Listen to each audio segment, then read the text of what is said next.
I'm Mason, 33 years old, and a senior executive at a leading tech company in Seattle. Growing up, my parents were always supportive, but my sister Madison, that's a different story. Our rivalry took an unexpected turn when my family rejected me from attending my mom's birthday dinner. Why? To make room for Madison's new successful boyfriend. Little did they know success has many definitions. Before I dive into how my family went from treating me like the family failure to desperately seeking my forgiveness, take a second to let me know where you're watching from and hit that like and subscribe button. Trust me, you'll want to see their faces when they realized who I really was. I grew up in suburban Chicago, in a typical middle-class neighborhood. Our house wasn't fancy, but it was comfortable with 4 bedrooms and a backyard where we'd have summer barbecues every weekend. My dad worked as an account manager at an insurance company, while my mom taught 3rd grade at the local elementary school. They were hardworking people who believed in traditional values, especially when it came to education and career paths. During my early childhood, I had a close relationship with my parents. I remember sitting on my dad's lap while he read the Sunday paper and helping my mom grade simple arithmetic tests at the kitchen table. Those moments felt warm, safe, and affirming.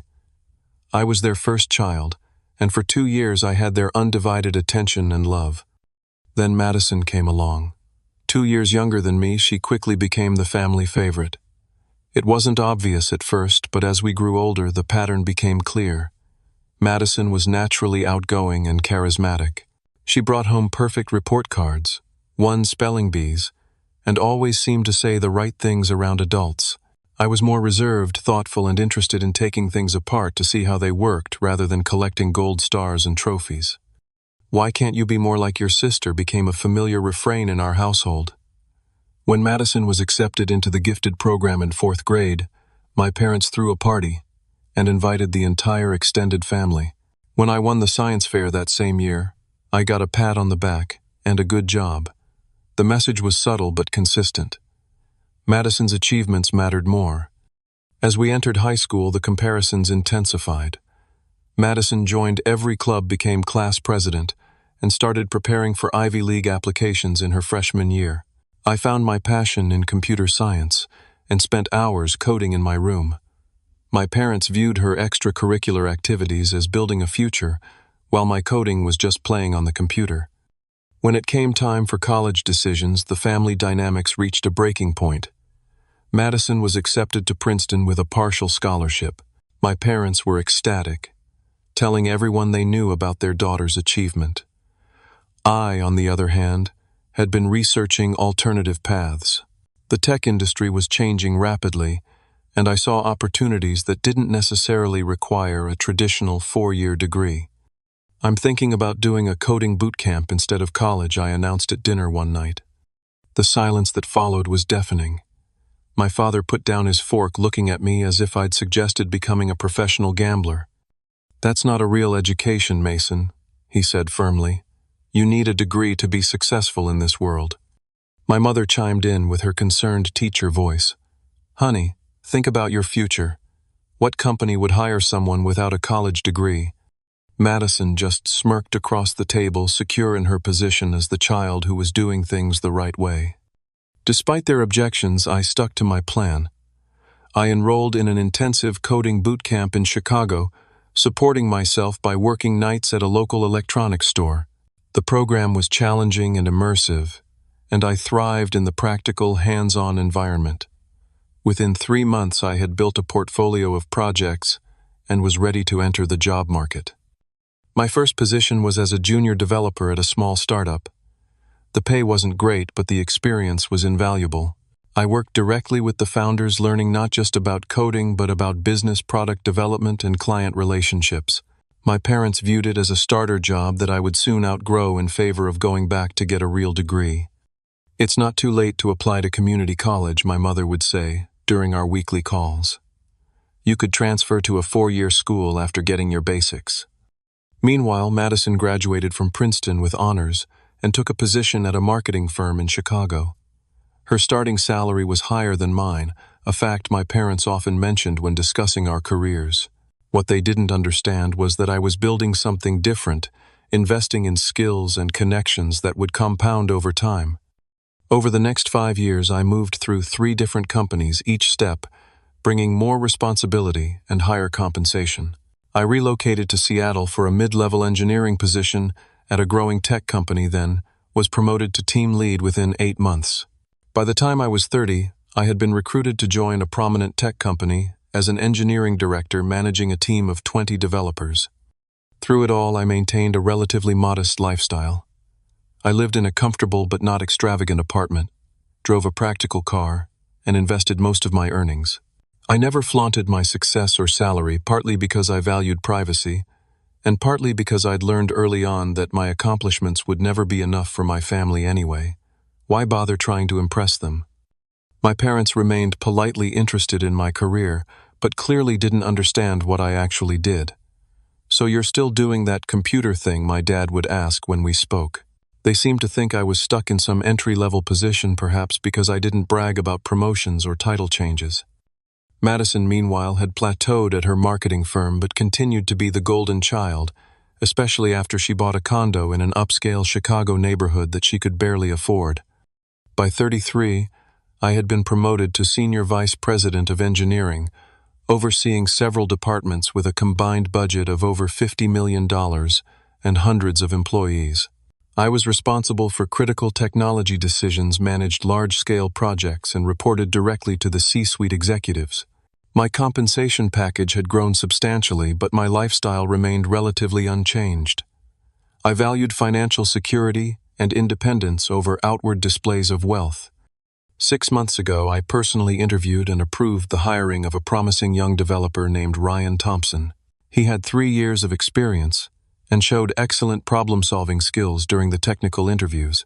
He was assigned to one of the teams under my purview, and while we didn't interact daily, he was definitely within my organizational chart. Ryan was talented, but clearly early in his career journey, the kind of person we hired for their potential rather than their existing accomplishments. Meanwhile, Madison's life continued on its carefully curated path. After a series of relationships with men she deemed appropriate in terms of status and income, she had recently started dating someone new. Our parents mentioned him during our occasional family calls, noting how successful and ambitious he was. Madison had always been strategic about her relationships, viewing them as extensions of her personal brand rather than authentic connections. She dated lawyers, doctors, and business executives, often moving on when she found someone with more impressive credentials. "He works at some big tech company," my mother mentioned during one call. "Madison says he's going places fast." I didn't think much of it at the time. Madison had always exaggerated the importance and achievements of her boyfriends. It was part of her ongoing narrative that her life choices were superior to mine. Little did I know that her new relationship would soon bring our parallel lives into direct collision. My mother's 60th birthday was approaching in May. In our family, milestone birthdays had always been celebrated with elaborate gatherings bringing together extended family and close friends. My mother's 50th had been a weekend-long affair at a rented lake house, with catered meals and professionally taken family photos. These celebrations were non-negotiable family events marked on calendars months in advance. 2 months before the big day, my father called to give me the heads up about the upcoming celebration. "We're planning something special for your mother's 60th, he said casually. "Dinner at La Maison on the 15th. Put it on your calendar." La Maison was an upscale French restaurant in downtown Chicago, known for its exclusive atmosphere and excellent cuisine. I immediately made arrangements to fly in from Seattle for the weekend and booked a hotel nearby.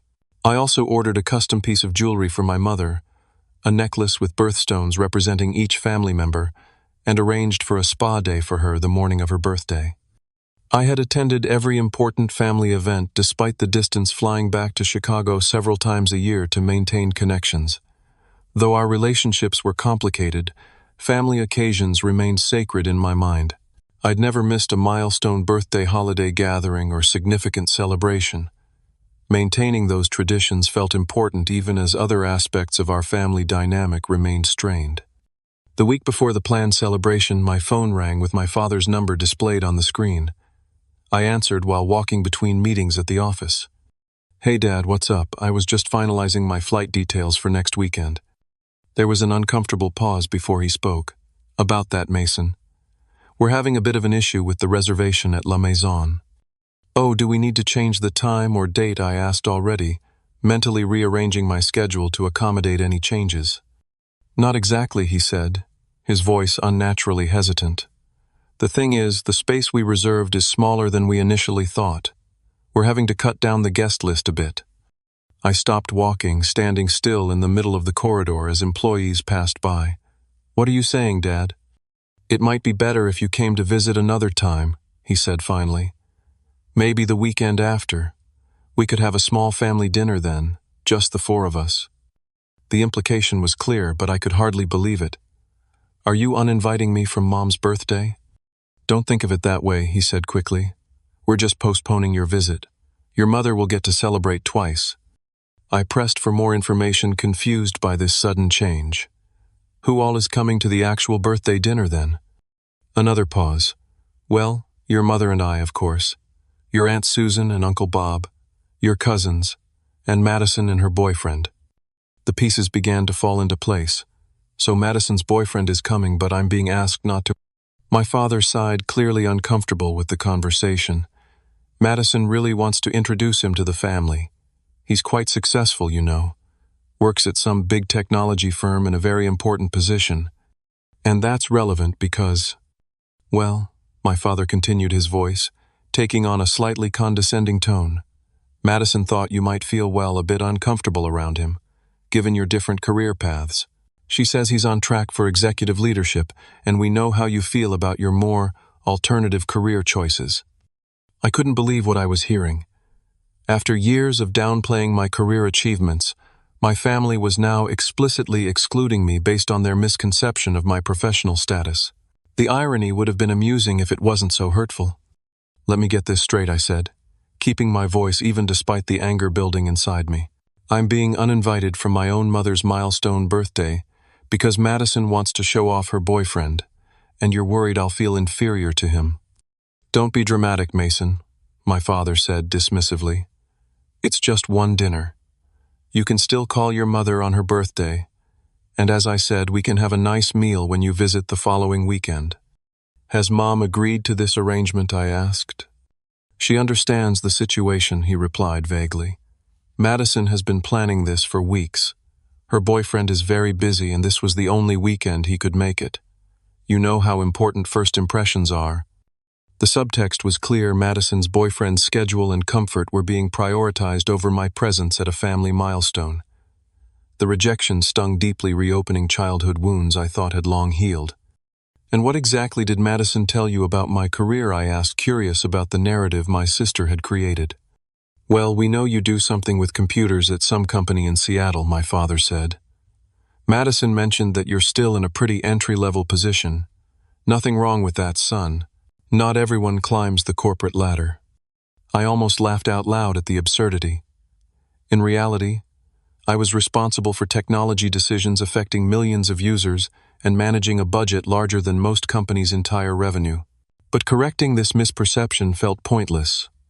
If my family had decided I wasn't successful enough to attend my own mother's birthday, no title or salary figure would change their fundamental lack of respect. I see, I said simply. Well, I wouldn't want to make anyone uncomfortable with my presence. That's very understanding of you, my father said, sounding relieved that I wasn't putting up more of a fight. Like I said, we'll do something when you visit the following weekend. After hanging up, I stood in the hallway of my office building, processing what had just happened. The rejection brought back every moment of feeling less than in my family's eyes. Every comparison to Madison, every dismissal of my choices, every subtle and not so subtle indication that I wasn't measuring up to their standards. My initial reaction was a mixture of shock and disbelief, followed quickly by a deep, aching hurt. These were the people who were supposed to value me unconditionally, yet they had just explicitly stated that I wasn't welcome at an important family gathering because they perceived me as professionally inferior. Anger followed the hurt. I was tempted to call back and set the record straight to enlighten my father about my actual position and success. I imagined the satisfaction of watching them backpedal and suddenly find space at the table for me, but something stopped me. Would revealing my professional status change anything fundamental about our relationship? Would it make them value me for who I was rather than what I had achieved? I decided to respect their decision while maintaining my dignity. I canceled my flight and hotel reservation and sent a thoughtful gift and flower arrangement to be delivered to my mother on her birthday. I would not force my presence where it wasn't wanted, but neither would I pretend their actions hadn't hurt me deeply. What I didn't yet realize was that this rejection would set in motion a series of events that would expose years of family misconceptions in the most unexpected way. After the phone call with my father, I tried to put the whole situation out of my mind and focus on work. But human curiosity is a powerful force. Despite my best efforts, I found myself wondering about this supposedly impressive boyfriend who had effectively taken my place at the family table. What kind of person was he? What position did he hold that my sister found so impressive? And why did the timing of all this feel oddly coincidental? One evening, after a long day of meetings, I found myself scrolling through Madison's social media profiles. She had always been prolific online, carefully curating an image of success and happiness. Her recent posts featured artfully composed photos of brunches, wine tastings, and cultural events, often with carefully worded captions about living my best life and blessed with success. And there he was appearing in photos from about 2 months ago. A tall man with dark hair and a confident smile, always impeccably dressed in what looked like designer clothes. His arm was around Madison in most shots, and her captions referred to him only as my amazing guy or someone special without tagging or naming him. There was something vaguely familiar about his face, but I couldn't quite place it. In the tech industry in Seattle, you end up crossing paths with thousands of people at conferences, networking events, and industry functions. He could have been someone I'd seen in passing at any number of professional gatherings. I clicked on a clearer photo where he was more prominently featured. Madison had captioned it, "Date Night," with my successful tech executive hide, which made me roll my eyes at her transparent status signaling. But as I studied the image more closely, recognition dawned. No way, I muttered to myself. It couldn't be. I opened my company directory and searched for Ryan Thompson. His professional headshot appeared, immediately confirming my suspicion. Madison's successful boyfriend was none other than the developer I had hired 6 months ago. The irony was almost too perfect. My sister was dating someone who reported up through several layers of management to me. Ryan was talented and promising, but he was 3 years into his career and nowhere near executive leadership. He was a mid-level developer with potential, exactly the kind of person my family would have dismissed as having an alternative career path if he had been my friend rather than Madison's boyfriend. I pulled up Ryan's employment file to confirm what I already knew. He had joined our company 6 months ago after completing a computer science degree and working at 2 smaller firms. His performance reviews were positive, but noted that he was still developing his skills in several areas. His salary, while competitive for his experience level, was a fraction of mine, and most importantly, he was organizationally positioned 4 levels below me in the company hierarchy. This discovery presented an ethical dilemma. As a senior executive, I needed to maintain professional boundaries and avoid conflicts of interest. Ryan's personal life was his own business, and he had every right to date whomever he chose. The fact that he was dating my sister without knowing our connection was not his fault. I considered whether Ryan knew who I was. Given that he'd never mentioned the connection, and that Madison apparently had no idea what I actually did for a living, it seemed unlikely. Our company had thousands of employees, and while people in the engineering department certainly knew who I was, they didn't necessarily know details about my personal life or family background. The question now was how to handle this situation. I could immediately disclose the connection to both Ryan and Madison, potentially causing workplace awkwardness and family drama. I could recuse myself from any decisions affecting Ryan's employment, addressing the potential conflict of interest, or I could wait and see how the situation developed, particularly since it appeared neither Ryan nor Madison knew about the connection. I decided on the third option, at least temporarily. I would maintain professional boundaries at work while observing how things unfolded.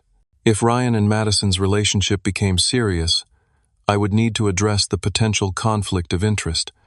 but for now there was no immediate action required from a professional standpoint. What fascinated me more was what this coincidence revealed about Madison's character. She had clearly exaggerated Ryan's position and importance to impress our parents, continuing her lifelong pattern of prioritizing appearances over authenticity. She had also deemed him important enough to exclude her own brother from a family celebration, all to maintain her carefully constructed narrative of dating someone impressively successful. I wondered if Ryan knew how he was being presented to my family. Did he realize he was being marketed as an executive on a fast track to leadership? Was he actively participating in this exaggeration, or was he an unwitting prop in Madison's status games? For a moment, I considered reaching out to Ryan directly to discuss the situation, but that would potentially create an uncomfortable dynamic at work. Ryan might feel his job was at risk if he continued dating my sister, or he might think I was trying to intimidate him. Neither outcome would be fair to him or conducive to a healthy workplace. Instead, I decided to let events unfold naturally. My mother's birthday was only a few days away. I would send my gift, make a polite call to wish her happy birthday, and continue with my life. If Madison wanted to create fictional narratives about her boyfriend's success, that was her choice. Reality had a way of eventually asserting itself. What I didn't anticipate was how quickly and dramatically that reality would make itself known. The morning of my mother's 60th birthday, I arranged for a large bouquet of her favorite flowers to be delivered to their home, along with the custom necklace I had ordered weeks earlier. I included a heartfelt card expressing my love and appreciation for her, making no mention of the dinner I had been uninvited from. I wanted her day to be special regardless of the hurtful circumstances. I spent the day focused on work, trying not to dwell on the fact that my family was gathering without me. I had scheduled several important meetings to keep myself occupied and planned to stay late at the office reviewing quarterly projections. Immersing myself in work had always been my method for processing emotional challenges. Around noon, my mother called to thank me for the gifts. "The necklace is beautiful, Mason," she said, her voice warm but tinged with something that sounded like guilt. "I love having all our birthstones together. It means so much." "I'm glad you like it, Mom. Happy birthday." There was a pause before she continued. "I wish you were here to celebrate with us." "Me too," I said, simply not wanting to make her feel worse on her special day. "Your father mentioned you'll be visiting next weekend instead," she asked hopefully. "We'll see," I replied non-committally. "I've got some work commitments coming up that might make travel difficult." Another pause. "Madison's boyfriend is joining us tonight. He seems very nice. Works at a big tech company like you do." I bit back the urge to ask if she knew which company or what he actually did there. Instead, I just said, "That's great, Mom. I hope you have a wonderful dinner." "It won't be the same without you," she said softly. The conversation ended shortly after leaving me with mixed emotions. My mother clearly felt conflicted about my absence, but not enough to have insisted on my inclusion. I wondered if she truly understood the reason I had been uninvited, or if my father and Madison had presented her with a different narrative. As the evening progressed, I found myself unable to resist checking social media for updates on the celebration. Sure enough, Madison had already posted several photos from the pre-dinner gathering at our parents' house. There she was, in an expensive-looking dress, standing proudly next to Ryan, who was wearing a suit that I recognized as mid-range designer wear. Our parents beamed beside them, looking every bit the proud family. The caption read, "Celebrating Mom's 60th with the people who matter most. So proud to introduce Ryan to the family. They're already obsessed with my amazing tech executive boyfriend, Keepley A." I zoomed in on my parents' faces, noting how they gazed at Ryan with unmistakable approval, the kind of approval they had rarely, if ever, directed toward me. My father had his impressed expression on the slightly raised eyebrows and firm handshake that signaled male respect. My mother was touching Ryan's arm in the familiar gesture she reserved for people she wanted to make feel especially welcome. More photos appeared throughout the evening. The group arriving at La Maison, champagne toasts at the table, my mother opening gifts, Ryan apparently holding court with some story that had everyone laughing. The narrative was clear: this was the perfect family celebration with the perfect successful boyfriend. My absence wasn't even acknowledged. I put my phone away and tried to focus on the budget spreadsheet open on my laptop, but concentration was difficult.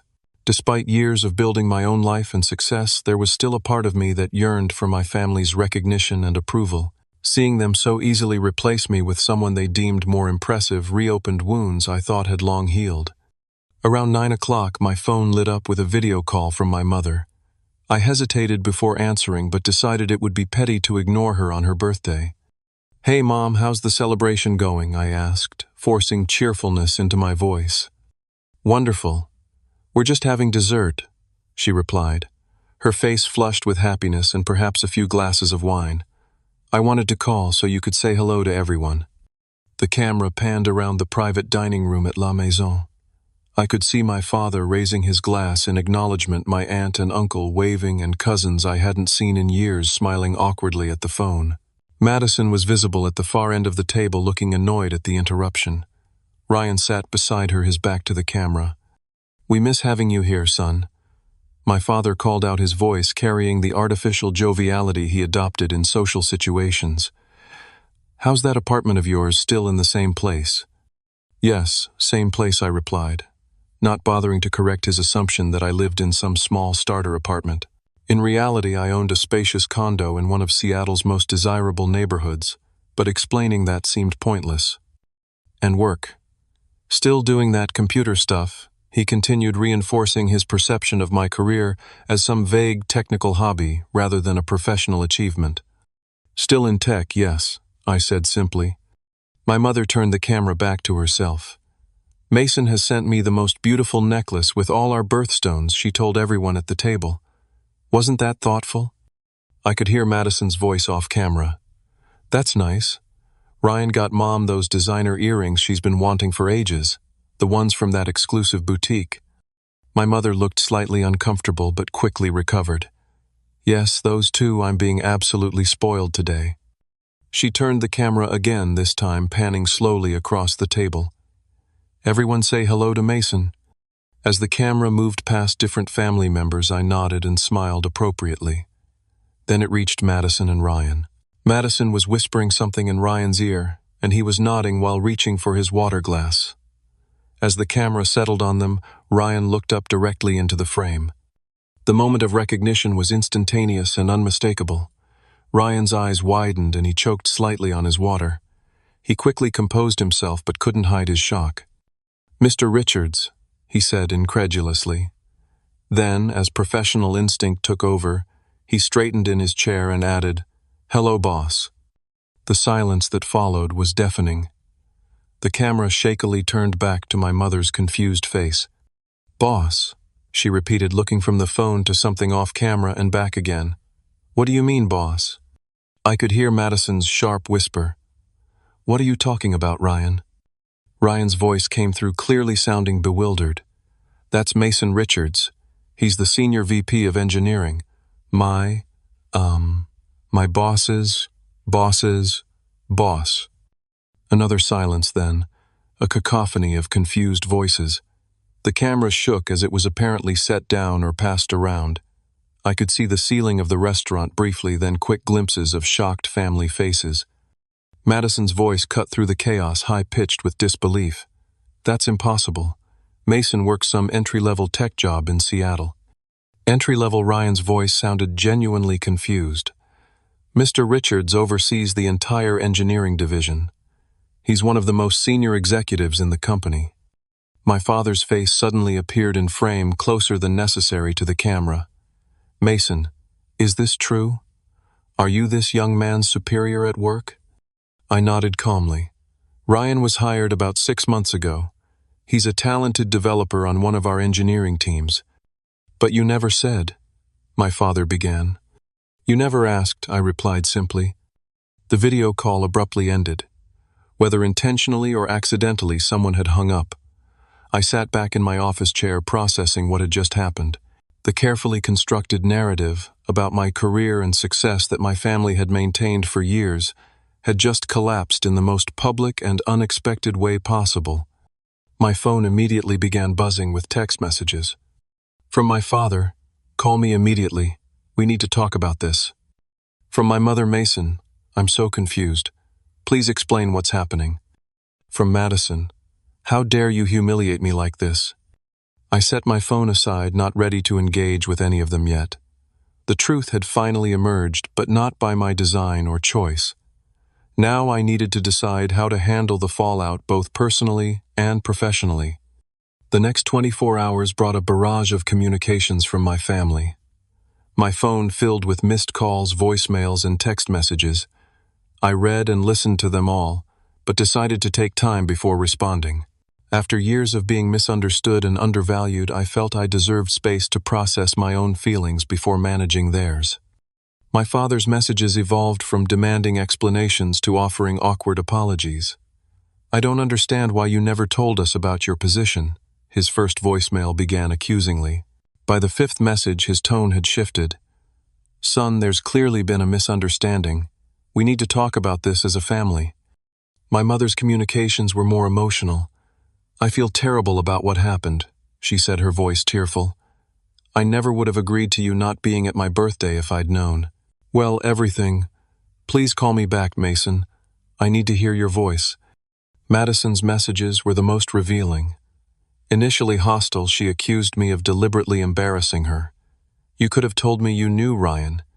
You set this whole thing up to make me look stupid. When I didn't respond, her tactics changed.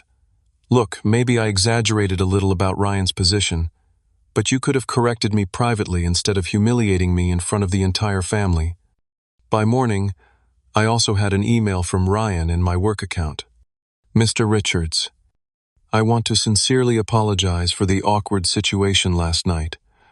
I had no idea Madison was your sister. She never mentioned her brother by name, only saying he worked in tech in Seattle. I never connected the dots. I want to assure you that this will not affect our professional relationship or my commitment to the company. I understand if you feel there's a conflict of interest, and I'm open to discussing any concerns you might have. Respectfully, Ryan Thompson. The email was professional and appropriate, which I appreciated. It confirmed my suspicion that Ryan had been an unwitting participant in Madison's status games, rather than actively misrepresenting himself. I responded briefly, assuring him that his position was not in jeopardy and that we would discuss the situation in person when appropriate.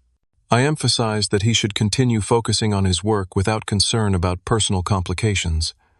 After giving myself a full day to reflect, I decided to address each family member individually, starting with Madison.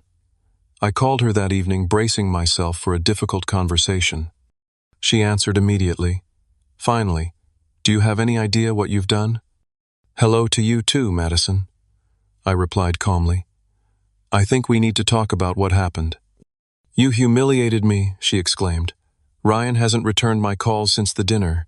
You've probably fired him or threatened him or something. I haven't spoken to Ryan outside of a brief email assuring him his job is secure, I said. And I didn't humiliate you, Madison. Your own actions did that. What is that supposed to mean? It means you've been telling our family that Ryan is some high-powered tech executive when you know perfectly well he's early in his career. You created a fiction that fell apart when reality intervened. There was a pause before Madison responded, her voice defensive. I never specifically said he was an executive. I just said he was successful and going places. According to Dad, you told them he was on track for executive leadership and suggested I would feel uncomfortable around someone more successful than me. Those were deliberate misrepresentations. Another pause, longer this time. Fine, she finally admitted. I may have implied he was more senior than he is, but that's only because... Because what? Because that's what matters to Mom and Dad, she exclaimed. You know how they are.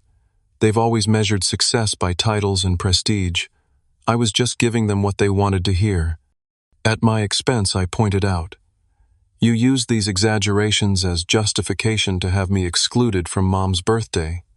I didn't think you'd care that much, she said, her voice smaller now. You've always been so independent, doing your own thing regardless of what the family thinks. Being independent doesn't mean I don't care about being included in important family events, Madison, or that it doesn't hurt to be explicitly rejected because I'm deemed not successful enough. Well, apparently that was all wrong anyway, she said bitterly. You've been hiding your big important job from us all these years. Were you just waiting for a moment like this to show us all up? I took a deep breath, recognizing the deflection tactic for what it was. I never hid anything. I simply stopped trying to correct the narrative that you and our parents created. You all decided long ago that my path wasn't valuable or impressive, so I stopped seeking your validation. So you're saying this is all our fault?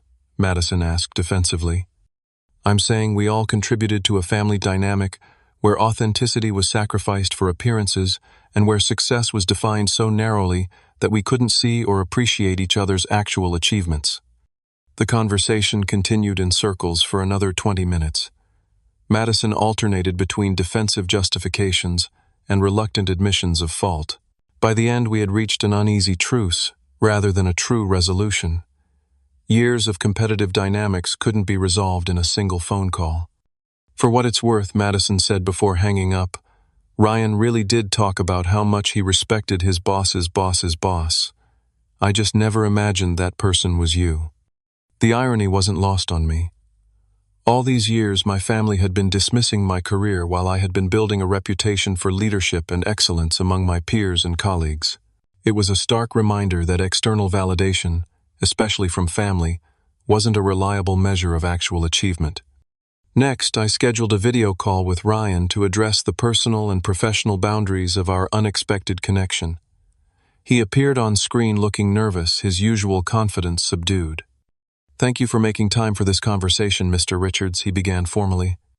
Under the circumstances, I think you can call me Mason when we're discussing personal matters, I offered. Though in professional contexts, we should maintain appropriate boundaries. Ryan nodded, visibly relieving. I want to assure you that I had no idea about the connection. Madison mentioned having a brother in tech in Seattle, but never by name. I never made the connection. I believe you, I assured him. And I want to be clear that your position at the company is not affected by this situation. Your work will continue to be evaluated on its own merits. Thank you, he said sincerely. I'm extremely uncomfortable with how I was positioned in your family situation. I never claimed to be an executive or anything close to it. I understand that too, I said. Madison has a history of enhancing the status of people in her life. That's not your responsibility. We discussed practical considerations, agreeing that our work interactions would remain strictly professional and that we would disclose the connection to HR to avoid any appearance of conflict of interest. I also made it clear that I wouldn't be involved in his performance reviews or promotion decisions going forward. If I may ask, Ryan said hesitantly, as our conversation was wrapping up, has this situation affected your relationship with your sister? I considered the question carefully. Our relationship has been complicated for many years. This is just the latest chapter in a longer story. Ryan nodded thoughtfully. For what it's worth, she speaks very highly of you when it's just the two of us. I think there's a lot of admiration underneath the competition. His observation surprised me, offering a perspective on Madison I hadn't considered. Perhaps there was more complexity to her feelings than I had recognized. With the most immediate conversations handled, I turned my attention to my parents. After several exchanges of messages, we agreed to meet for dinner the following weekend at a restaurant in Chicago. I flew in on Saturday morning, bracing myself for what promised to be an emotionally charged reunion. The restaurant my parents selected for our meeting was an upscale steakhouse in downtown Chicago, the kind of establishment designed to impress business clients with its dark wood paneling and attentive service.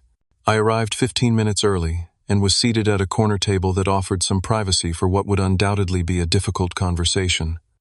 My parents entered the restaurant exactly on time, my father scanning the room with the practiced efficiency of someone accustomed to business dinners, my mother looking more tentative beside him. I stood to greet them, noting the unusual uncertainty in their expressions. Typically, my father projected confidence, bordering on arrogance, while my mother maintained a pleasant social mask, regardless of the situation. Today, both looked genuinely unsettled. Mason, my father said, extending his hand formally, before pulling me into an awkward half-hug. Thank you for making time to see us. My mother embraced me more naturally, holding on a beat longer than usual. "It's good to see you, sweetheart," she said softly. We settled into our seats, and an uncomfortable silence descended as we studied our menus with unnecessary concentration. After the waiter took our orders and brought drinks, my father finally addressed the elephant in the room. "Son, I owe you an apology," he began, his voice carrying the slightly rehearsed quality of a prepared statement. "What happened at your mother's birthday was unfortunate, and I take responsibility for my role in it." I nodded but remained silent, waiting for him to continue. "I should have questioned Madison's characterization of the situation more thoroughly," he continued, "and I should never have suggested you miss your mother's birthday celebration." "But why did you accept her framing so easily?" I asked. "Why was it so believable to you that I would be intimidated by someone supposedly more successful?" My father looked uncomfortable. "You've always been difficult to read when it comes to your career. You never talk about promotions or accomplishments. You live modestly. You don't seem to care about the markers of success that most people value. And that made you assume I wasn't successful." "I wouldn't put it that way," he hedged. "We just didn't have a clear picture of what you were doing professionally." "You never asked," I pointed out. "Not in any meaningful way. Still doing that computer thing isn't exactly showing interest in my career." My mother interjected, tears forming in her eyes. "We didn't understand what you did, Mason. All those technical terms and company names meant nothing to us. Madison's path was easier to comprehend and share with friends. So because my career didn't make for easy conversation at your social gatherings, you decided it wasn't worth understanding." "That's not fair," my father protested. "Isn't it?" I challenged. "When Madison got her marketing job out of college, you learned every detail of her company and position so you could brag about it to your friends. You never made that effort with me." My father started to object, then stopped, considering my words. "I suppose there's some truth to that," he admitted reluctantly. "The issue isn't just about what happened at Mom's birthday," I continued. "It's about a pattern that's existed our entire lives.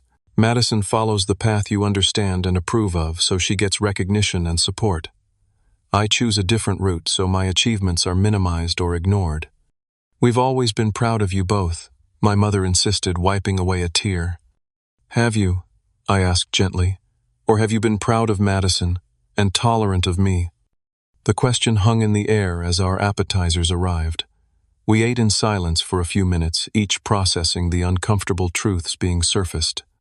I think my father said finally that we may have had a narrow definition of success, one that was shaped by our own experiences and limitations. It was perhaps the most self-aware statement I'd ever heard from him, and it caught me by surprise. When I was coming up in the insurance business, he continued, success had clear markers: the corner office, the title on the door, the company car. These were things everyone understood and respected. He looked at me directly. "Your path didn't have those familiar signposts, so I didn't know how to evaluate it or explain it to others. So instead of learning, you dismissed it," I concluded. He nodded slowly. "I think that's fair, and I was wrong to do so." My mother reached across the table to take my hand. "When we saw how Ryan reacted to you on that video call, it was like suddenly seeing you through someone else's eyes. The respect in his voice when he called you boss. It made us realize how little we knew about your actual life." "I never needed you to be impressed by my title or salary," I said. "I just wanted you to respect my choices and be interested in my journey, even if it didn't follow the conventional path you understood." "We should have done better," my father acknowledged, "and I'm truly sorry we didn't." As our main courses arrived, the conversation shifted to more specific questions about my actual role and responsibilities. For perhaps the first time, my parents listened attentively as I explained my position, the scope of my authority, and the projects my teams were working on. They asked thoughtful follow-up questions and seemed genuinely interested in understanding my professional world. "Why didn't you ever correct our misperceptions?" my mother asked eventually. "You must have known we didn't understand your actual position." I considered the question carefully. At first I tried, but my achievements were always compared unfavorably to Madison's more traditional path. Eventually I stopped seeking your validation and focused on building a career that satisfied me regardless of whether you understood or appreciated it. And we reinforced that by continuing to misunderstand and undervalue your choices, my father said, showing a level of insight I hadn't expected. Yes, I agreed. It became a cycle. The less you valued my path, the less I shared about it. The less I shared, the less you understood. And so on.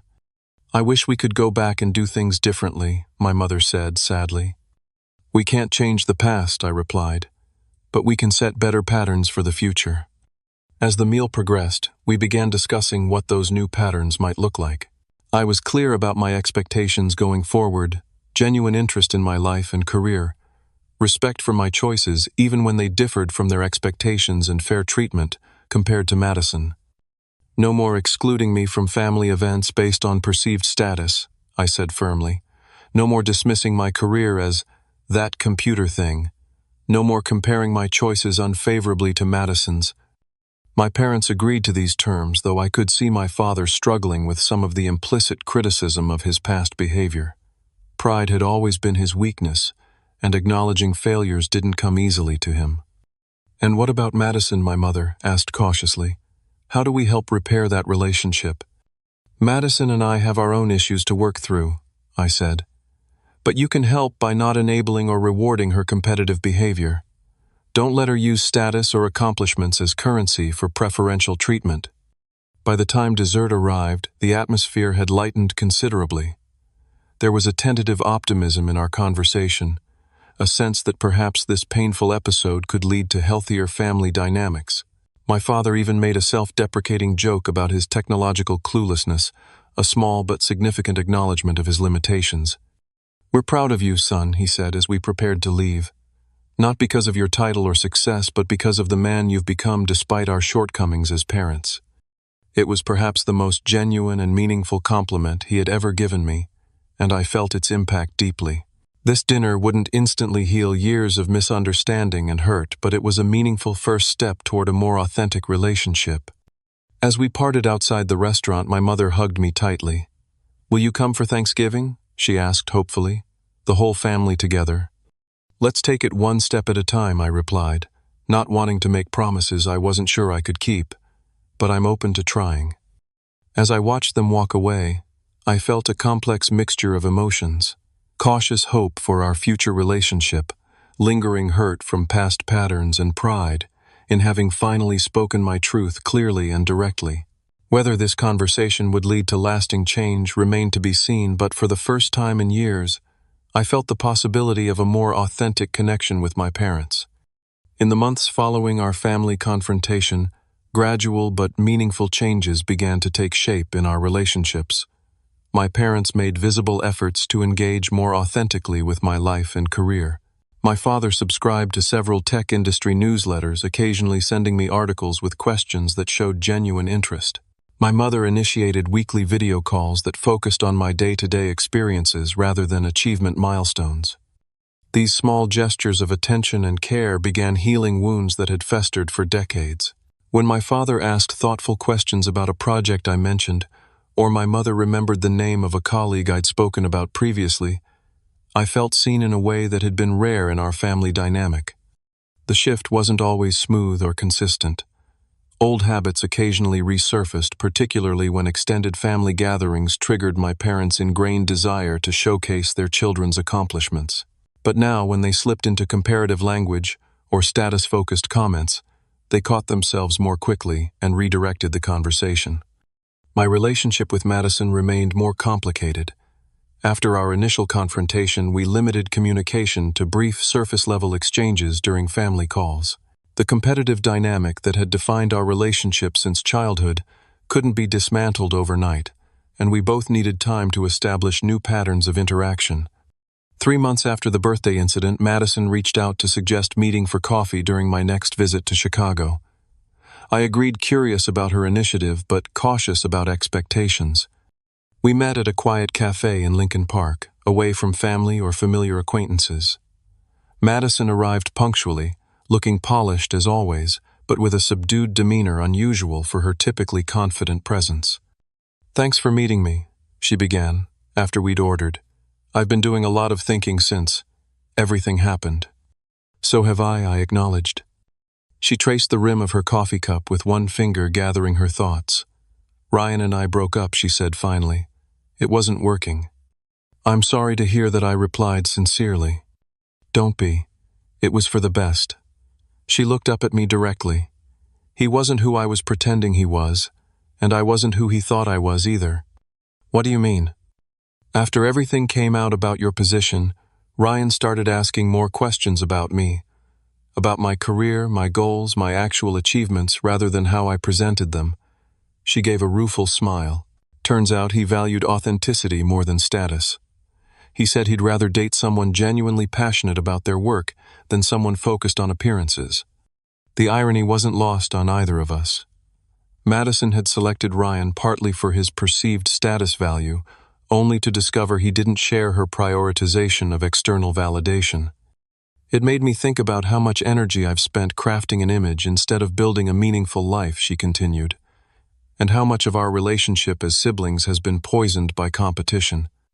That's a significant realization, I observed, impressed by her self-awareness. "Don't get too excited," she said with a flash of her old sharpness. "I'm not completely reformed, but I am trying to be more honest with myself and with others."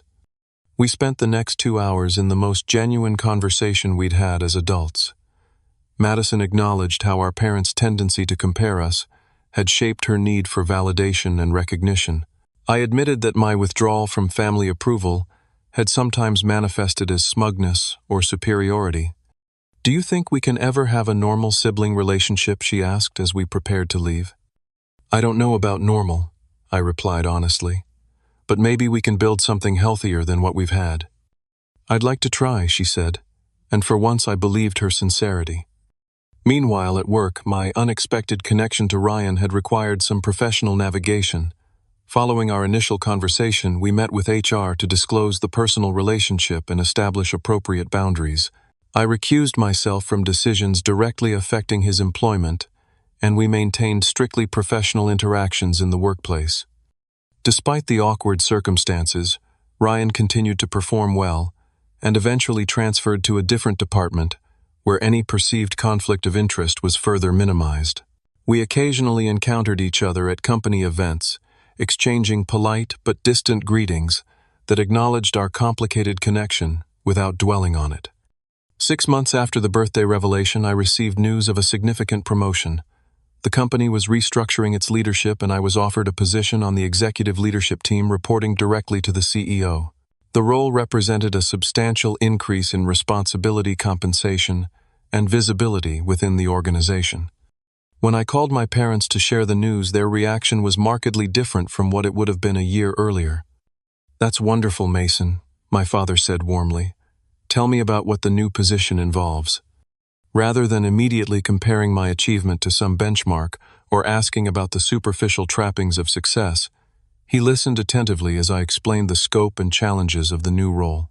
My mother asked thoughtful questions about how I felt about the promotion and what aspects excited me most. The conversation affirmed the progress we'd made in our relationship. They were celebrating my success on my terms, interested in the substance of my achievement, rather than how it looked to others, or how it compared to some arbitrary standard. "We're having a small dinner next weekend to celebrate Mom's retirement," my father mentioned as the call was wrapping up. "Nothing fancy, just family. We'd love to have you there if you can make it." The casual, genuine invitation stood in stark contrast to the painful exclusion I'd experienced less than a year before. "I'll be there," I promised, and meant it. Beyond the changes in my family relationships, the experience had prompted deeper personal reflection about validation, success, and authenticity. For years, I had claimed to be unbothered by my family's lack of recognition, focusing instead on internal measures of achievement. But the pain of being excluded from my mother's birthday had revealed that I still craved their approval more than I had admitted to myself. This realization led me to examine other areas where I might be seeking external validation while pretending to be above such concerns. At work, was I truly motivated by the impact of my contributions, or was I still unconsciously chasing titles and recognition? In friendships, was I authentic about my needs and boundaries, or was I performing a role I thought would be valued? These questions pushed me toward greater honesty with myself and others. I began building a community of friends who valued authenticity over appearances, people with whom I could share both successes and struggles without fear of judgment. Some colleagues became genuine friends, as I allowed more of my true self to emerge in professional contexts. I also found unexpected fulfillment in mentoring younger professionals, particularly those following unconventional career paths similar to my own. Helping them navigate challenges and recognize their own value became deeply satisfying, perhaps, because it allowed me to provide the validation and support I had lacked early in my career. The journey toward healing family relationships continued with steps forward and occasional setbacks. During one family gathering, Madison slipped into her old competitive patterns, making a pointed comment about her recent promotion. But instead of responding defensively or withdrawing, I simply acknowledged her achievement with genuine congratulations. The moment passed without escalating into our familiar toxic dynamic, a small but significant victory. My parents, too, sometimes reverted to old behaviors, particularly when stressed or around certain relatives who triggered their status concerns. But now, when it happened, we had developed the language and trust to address it directly rather than allowing resentment to build silently. As I reflected on the entirety of this journey one evening, sitting on the balcony of my Seattle condo with a view of the city lights, I recognized the profound lesson at its core. Respect and recognition should never be conditional on status or conformity to others' expectations. True connection comes from being valued for who you authentically are, not for titles, achievements, or external markers of success. My family had needed the shock of discovering my professional position to recognize their flawed value system, but the meaningful change came not from them finally seeing me as successful by their standards. It came from their beginning to understand that their standards themselves had been misguided, prioritizing appearance over substance and comparison over appreciation. For my part, I had learned that while independence is valuable, completely disconnecting from family approval had been partly a defense mechanism rather than a healthy boundary. True strength came not from pretending not to care about my family's opinion, but from caring enough to engage honestly about how their treatment affected me and what I needed from our relationship going forward. The road ahead would undoubtedly contain more challenges and moments of regression. Patterns established over decades don't dissolve entirely in a matter of months.